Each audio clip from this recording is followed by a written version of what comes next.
Allahu Allahu Allahu Allah Allahu Allahu Allahu Allah Allahu Allahu. Bismillah. Assalamualaikum warahmatullahi wabarakatuh. Innal hamdalillah nahmaduhu wa nasta'inuhu wa nastaghfiruhu wa natubu ilayh. Ashhadu an la ilaha illallah wahdahu la sharika lah wa ashhadu anna Muhammadan 'abduhu wa rasuluhu alladhi la nabiyya wa la rasula ba'da. Qauluhu ta'ala A'udzu billahi minasyaitonir rajim. Bismillahirrahmanirrahim. Ya ayyuhalladzina amanu taqullaha haqqa tuqatih wa la tamutunna illa wa antum muslimun. Jamaah salat zuhur Masjid Jami' Fathahillah yang dimuliakan Allah Subhanahu wa taala. Setiap orang tentu pasti memiliki angan-angan, keinginan. Siapapun dia, orang miskin, orang kaya, rakyat biasa, pejabat, penguasa, masing-masing punya keinginan, angan-angan. Penguasa seperti Fir'aun, maka dia tidak mau turun dari kekuasaannya. Orang ketika berkuasa pingin langgeng, satu periode pingin dua pingin tiga periode, begitu seterusnya. Fir'aun juga begitu. Maka setiap ada anak lelaki yang lahir dibunuh. Dia memelihara penyihir, itu Fir'aun. Karena dia berangan-angan kekuasaannya itu langgeng terus. Ya, orang kaya punya satu pingin dua pingin tiga. Dan tentu ini penyakit, kecuali orang-orang yang dirahmati oleh Allah Subhanahu wa taala. Penyakit itu akan berakhir sampai mereka ziarah kubur. Maka Allah sebutkan, A'udzubillahi minasyaitonir rajim, alhaakumut takatsur hatta zurtumul maqabir. Ya, Allah di dalam ayat ini menggunakan kata hatta zurtumul maqabir, sampai kalian ziarah kubur. Padahal maknanya adalah masuk kubur, meninggal dunia. Karena sifat hidup di dunia ini, di kubur itu adalah masa peralihan, masa persinggahan untuk kemudian menetap surga atau neraka. Para santri pingin menghafal Quran 30 juz, setelah itu pingin kuliah ke jenjang yang dianggap bagus, Universitas Madinah, Mesir dan seterusnya. Nah, keinginan-keinginan sepanjang orang masih hidup di dunia bisa saja terwujud. Bisa terwujud, bisa tidak. Termasuk orang yang sudah meninggal dunia. Orang yang sudah meninggal dunia juga ada keinginan, ada angan-angan. Tapi angan-angan mereka tidak mungkin terwujud karena sudah meninggal. Oleh sebab itulah, siapapun dia orang baik, apalagi orang buruk, ketika dia meninggal dunia memiliki angan-angan. Orang beriman setelah dia meninggal dunia, maka dia bercita-cita, berangan-angan. Yang pertama adalah waktu dibawa dia ke kubur, dia minta untuk dipercepat. Ya, ketika jenazah itu, idza wudi'atil janazatu ala a'naqihim, ketika jenazah dipikul di atas pundak-pundak yang menghantar mereka, sa'iqah, mereka itu teriak. Ya, jenazah itu teriak.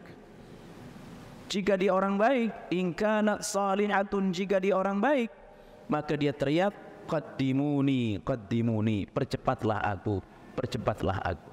Dia minta kepada yang menghantar untuk dipercepat. Kenapa? Karena Allah tampakkan kepadanya nikmat kubur yang akan dia dapatkan. Makanya dia buru-buru ingin masuk kubur. Orang beriman yang mati syahid, ketika dia meninggal dunia, Allah tampakkan kepadanya nikmat surga. Oleh sebab itu dia memohon, dia berangan-angan untuk hidup lagi. Bahkan keinginan dia mati syahid itu sampai 10 kali. Ketika dia mati syahid, masuk kubur, kemudian ditampakkan nikmat surga, dia minta untuk dihidupkan lagi. Dia pingin mati syahid lagi. Lalu dia masuk lagi ke kubur, dia minta balik lagi. Keinginan itu sampai 10 kali. Ya, karena Allah hadirkan, tampakkan kepadanya nikmat surga.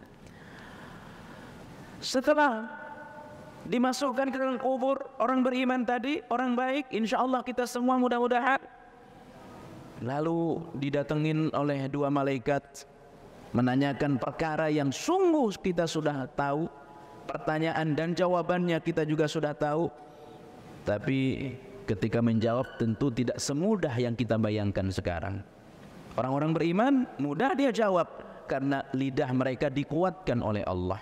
Allah berfirman surah Ibrahim, yusabbitullahu alladhina amanu bil qawli tsabiti fil hayati dunya wa fil akhirah. Lidah orang beriman ini ya dikuatkan karena sifat pertanyaan kubur itu dibentak, ya, sifatnya adalah dibentak.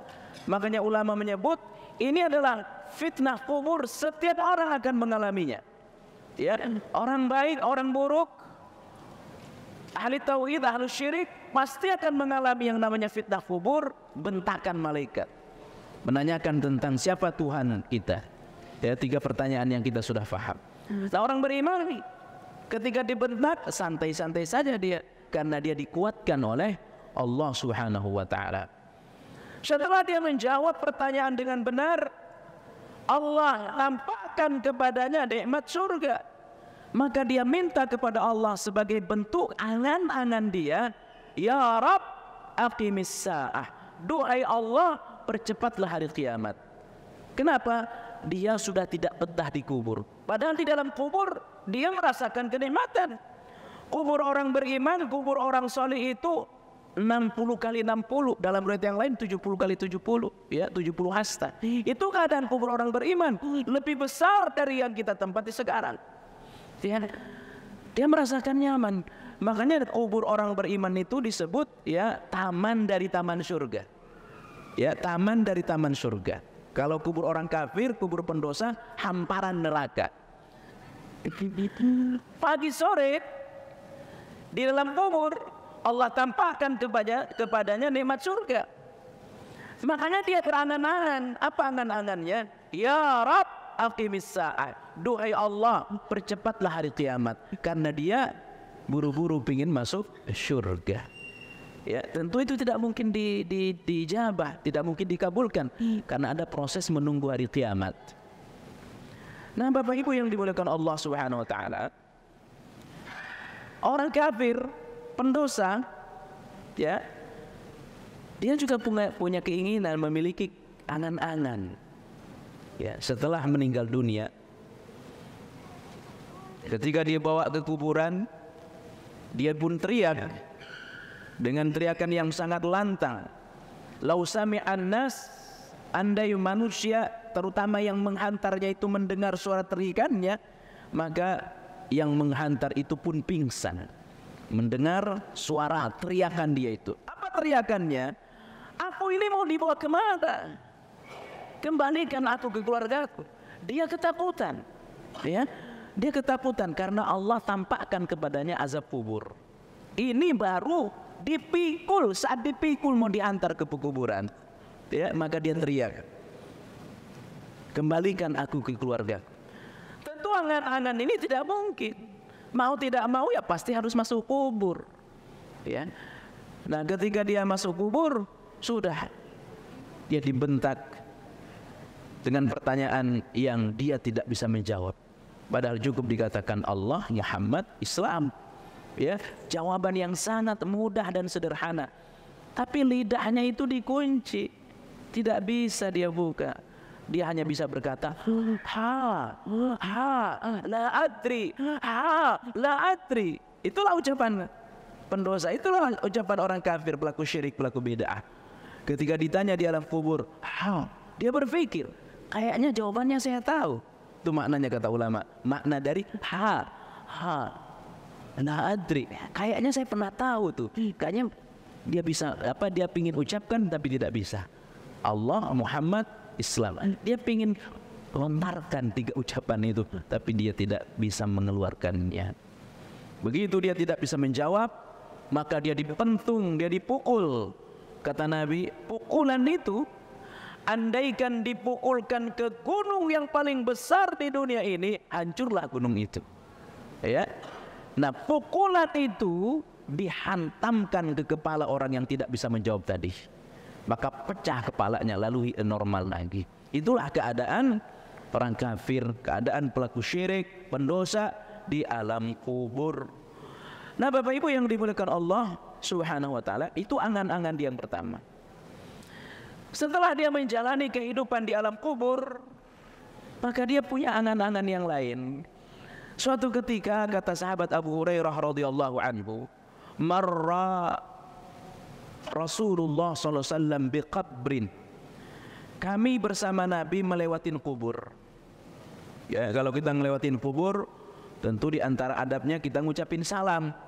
Assalamu alayka ya ahlad diyar, atau ya ahlal kubur minal muslimin wal muslimat al mu'minina wal mu'minat wa yarham al mustaqdimina wal mustaakhirin wa yarhamullahu minna wa as'alullaha lakum wa as'alullaha lana wa lakum al afiyah wa insyaallahu bikum lahiquna. Itu doa yang kita baca setiap kali kita ke kuburan, ngelewatin kubur. Selamat untuk kalian wahai penghuni kubur, kubur orang Islam laki-laki perempuan, kubur orang beriman laki-laki perempuan yang dulu dan yang akan datang. Mudah-mudahan Allah merahmati kalian. Saya memohon untuk saya dan untuk kalian, mudah-mudahan Allah memaafkan kalian dan kita, dan kami pun akan menyusul kalian. Nah, itu doanya. Itu masuk kubur, kita merenung. Ya, kita merenung. Kalau ini kita tahu kuburnya orang baik, dulu dia orang soleh, kita dapat merenung di situ, dia ini bisa jadi sedang mendapatkan nikmat kubur nih. Maka saya pun harus seperti dia, harus jadi orang baik, biar merasakan mendapatkan nikmat kubur. Ketika kita tahu bahwa orang ini yang punya kubur ini orang nggak benar, kita pun merenung.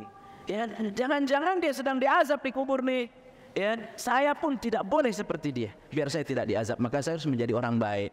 Ya, merenung. Maka ziarah kubur seperti ini ada ta'sir, ada asarnya, ada pengaruhnya dalam diri kita. Pulang dari ziarah kubur ada perubahan iman. Ya. Kenapa orang pulang dari ziarah kubur biasa-biasa saja imannya? Ya, tetap saja dia membuang-buang waktu. Karena ziarah kuburnya kata ulama, ya nuru haulal qabri, dia itu hanya muter-muter di sekitar kubur.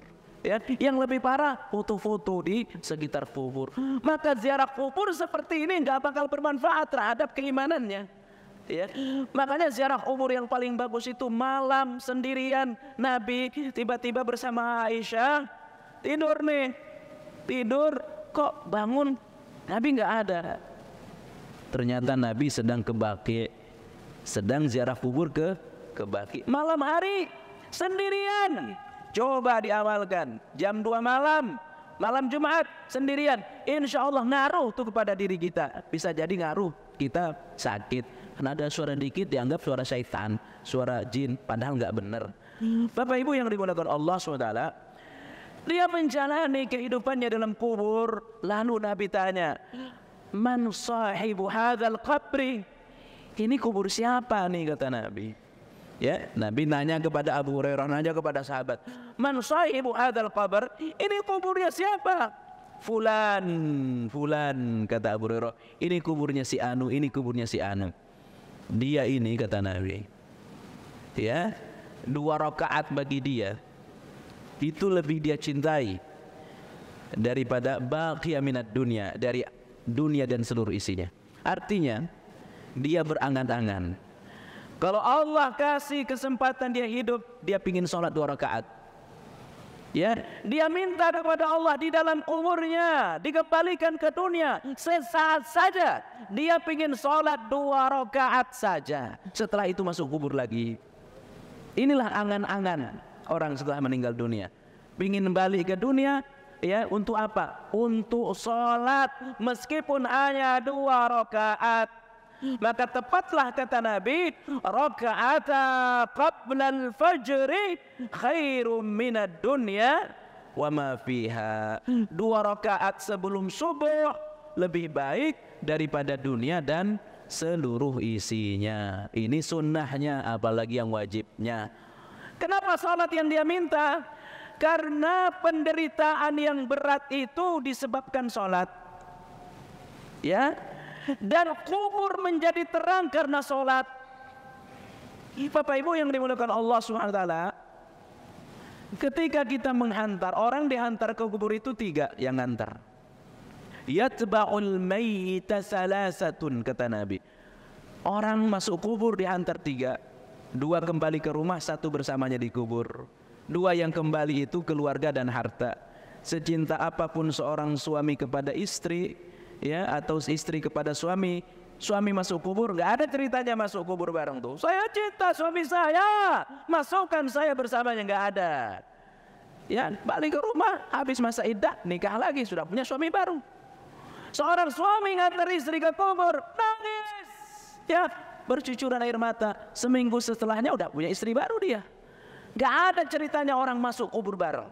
Ya, balik di rumah. Harta pun demikian, ikut mengantar, tapi balik ke rumah. Yang bersama dia adalah amalannya. Di dalam kubur dia gelap. Begitu yang mengantar pulang, sami'an na'la awid dabbah. Yang masuk ke dalam kubur itu mendengar suara terompah keluarganya yang pulang. Apa hikmahnya Bapak Ibu? Kenapa Allah memberikan memberikan kekuatan kepadanya, kekuatan pendengaran? Dia mendengar suara terompah yang mengantarnya, biar dia merasakan hidup seorang diri. Aduh, sekarang saya dikubur sudah gelap, sempit, sendirian, keluarga saya sudah ninggalin saya. Gelap di kubur itu, ya. Tempat yang nyaman seperti ini, ada makanannya, ya, segala macam kenikmatan ada. Tapi kalau seorang diri, nggak enak, Pak. Ya, kita berada dalam istana, datang kemana nih, ke puncak villa, tapi seorang diri nggak betah kita, Pak. Padahal nikmat, ya, kapan kita mau renang enak, tapi sendirian nggak enak. Apalagi di dalam kubur, sendirian dalam kubur, sudah sendirian, sempit, nggak ada makanan. Apa yang bisa menemani kita? Siapa yang ingin merasakan kenyamanan? Biasakanlah ibadah di waktu sunyi di dunia ini. Biasakan ibadah di waktu sepi. Bangun tengah malam jam 2, jam 3, nangis kita. Begitu dia masuk ke kubur, biasa aja bagi dia. Kenapa? Dia udah biasa sendirian di dunia. Makanya kurangi bersosial, ya. Sesuatu kalau tidak ada manfaatnya, ngapain ngumpul-ngumpul, ya. Biasakan sendirian. Tengah malam bangun, ya, setengah jam sebelum azan maghrib, terutama di hari Jumat, udah duduk di masjid, zikir. Biasakan sendirian. Begitu masuk kubur, gak kaget, Pak. Kenapa gak kaget? Udah biasa sendiri di dunia, udah biasa. Makanya kita disuruh iktikaf. Iktikaf itu menyepi. Iktikaf itu meninggalkan sosial. Masuk kubur gak kaget, ya, karena udah biasa sendirian dia. Nah, gelap, bagaimana cara neranginnya? As-salatu nurun. Salat itu cahaya, kata Nabi. Maka siapa yang pingin kuburnya terang, salat. Semakin banyak salat sunnahnya, semakin banyak cahayanya di kubur. Semakin malas dia salat, gelap kuburannya. Barang siapa ninggalin salat, dia bersama Qarun, bersama Fir'aun, bersama Haman. Ini kata Nabi, ya, man taraka shalah ma'a Fir'aun, Haman, Qarun. Kenapa bersama 3 manusia ini? Inilah 3 manusia terburuk. Siapa yang ninggalin salat? Nih temennya nih, 3 orang. Kenapa Fir'aun? Fir'aun gak salat. Kenapa Fir'aun gak salat? Sibuk mikirin 3 periode, sibuk mikirin 4 periode, sibuk nggak mau turun dari kekuasaan tuh Fir'aun. Akhirnya setiap anak laki lahir dibunuh, nggak mau sholat tuh Fir'aun. Kenapa Qarun? Qarun nggak sholat. Kenapa tidak sholat? Sibuk mikirin harta, gembok hartanya saja. Apa ini kunci hartanya saja digerobak kemana-mana. Ya sibuk memperlihatkan hartanya kepada orang, lupa Allah, tidak mau sholat. Kenapa Haman? Haman sibuk dengan jabatannya. Makanya siapa yang tidak mau sholat nih teman-temannya. Makanya mari kita, kalau sholat wajib nggak usah dibicarakan lah. Saya yakin yang ada di sini nggak ada lagi yang bolos sholat wajibnya. Yang dimaksud as-sholatu nurul, sholat wajib adalah sholat sunnah. Makanya perbanyak. Ini 10 pertama Zulhijjah kesempatan nih. Qabliyah, ba'diyah, sholat tahajud, sholat duha dan seterusnya. Ya, terutama yang agak berat ini perempuan. Berat sholat sunnah. Kenapa? Kalau laki-laki enak karena di masjid. Tapi kalau perempuan karena di rumah barangkali ya kadang-kadang diremehkan yang sunnah ini. Jadi Bapak Ibu, kata Nabi, ini orang pengen dia balik ke dunia. Nih yang dalam kubur nih pengen balik ke dunia hanya untuk sholat meskipun hanya dua rakaat. Ya, ini yang pertama. Yang kedua, angan-angan orang kalau sudah meninggal dunia pengen apa Pak? Pengen sedekah. Makanya firman Allah tuh dalam Al-Quran surah Al-Munafiqun 10-11. Ayat 10-11. Wa anfiqu mimma razaqnakum min qabli an ya'tiya ahadakumul maut fayaqula rabbi laula akhartani ila ajalin qarib fa asaddaqa wa akum minas salihin. Andai kau tunda kematianku duhai Allah, aku akan sedekah dan sedekah dan beramal soleh. Coba secara khusus sedekah, baru amal soleh secara umum. Kenapa? Bapak Ibu yang dimuliakan Allah Subhanahu wa taala, orang baru tahu hakikat dunia dan akhirat itu setelah mati, Pak. Ya, saya ulangi. Orang baru tahu dunia yang sebenarnya kayak apa, kuburan kayak apa, neraka kayak apa, surga kayak apa, yakin betul setelah mati, Pak. Makanya 2 kali Allah ulang tuh menyebut mati dengan kata yakin. Surah Al-Hijr ayat terakhir dan surah Al-Muddassir. Apa firman Allah? Wa'bud rabbaka hatta ya'tiyakal yaqin. Sembahlah Allah sampai engkau yakin. Al-Hijr ayat terakhir. Apa makna yakin di dalam ayat ini? Sembahlah Allah, beribadahlah kepada Allah sampai mati datang kepadamu. Kenapa Allah menyebut mati dengan kata yakin? Orang yakin betul dunia ini setelah mati. Dunia yang melenakan, dunia tempat berlomba-lomba, dunia tempat berbangga-bangga. Yakin betul setelah mati, Pak.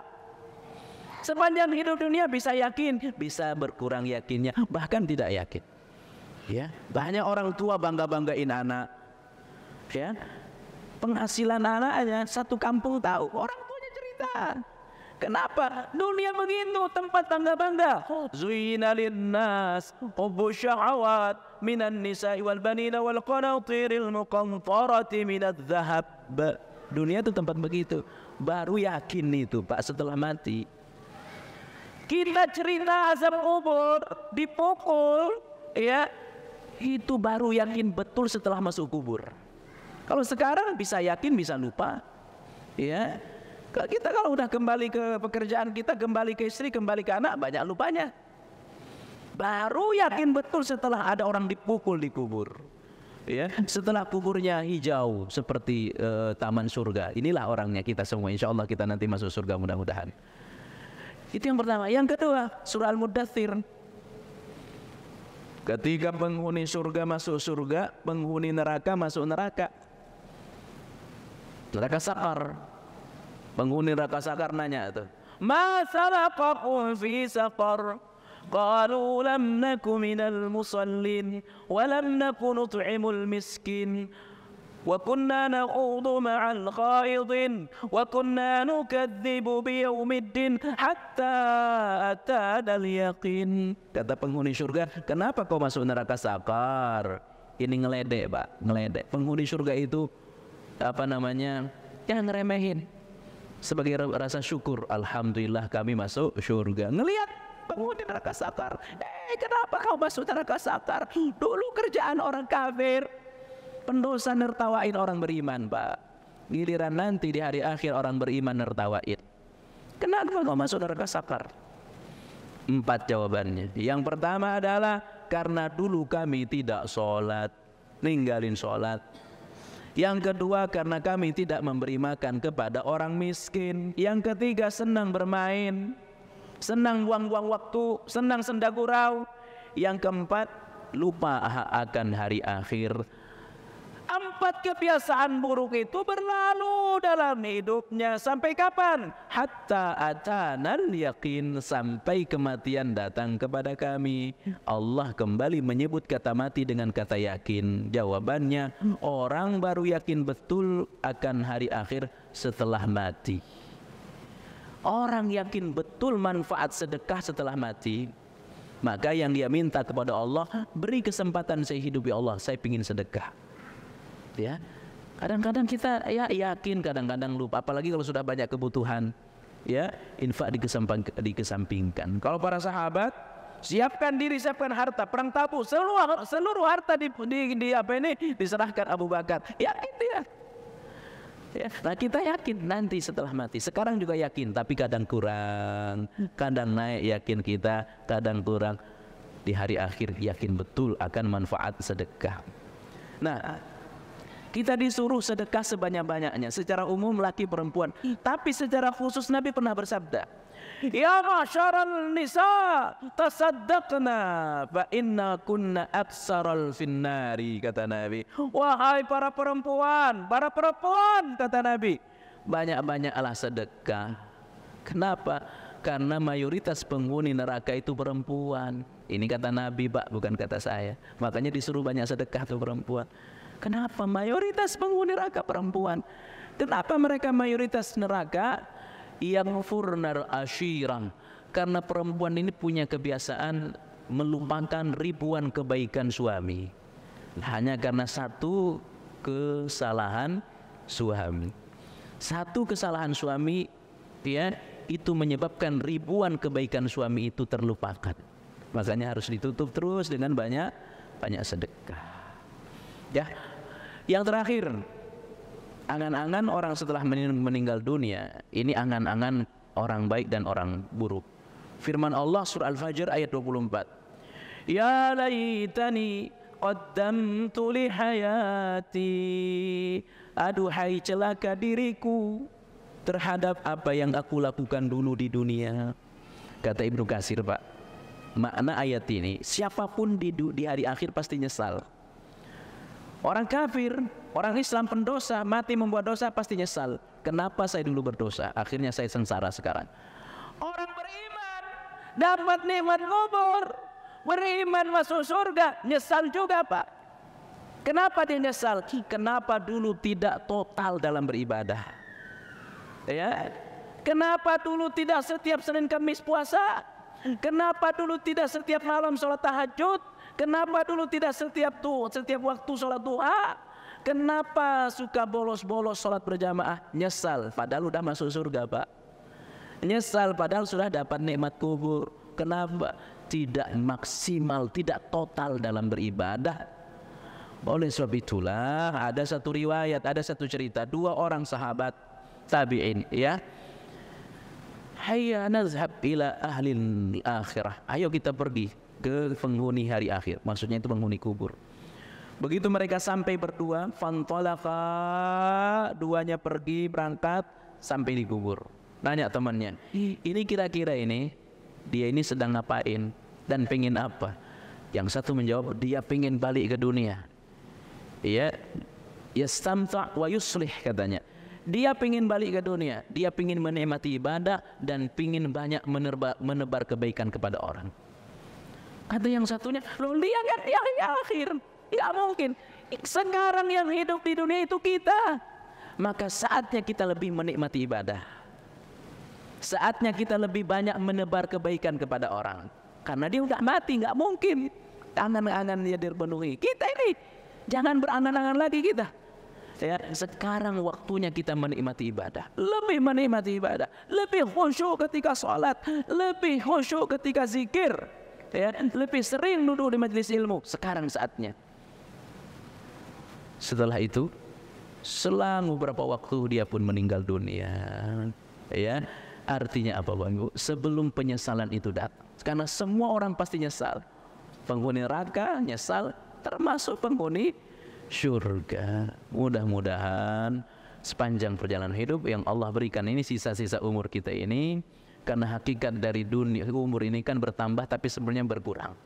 Wa man nu'ammirruhu nunakkishu fil khalqi afala yaqilun. Surah Yasin. Setiap kali umur bertambah itu hakikatnya pengurangan, Pak. Setiap kali bertambah hakikatnya pengurangan. Maka hati-hati kalau sudah di atas umur 40, hati-hati. Al-Ahqaf ayat 15. Ya, hati-hati kalau sudah di atas umur 40, sudah gerbang mati sudah dekat. 40 Al-Ahqaf ayat 15. Subhanakallah bihamdik asyhadu an la ilaha illa anta astaghfiruka wa atubu ilaik. Wassalamu alaikum warahmatullahi wabarakatuh.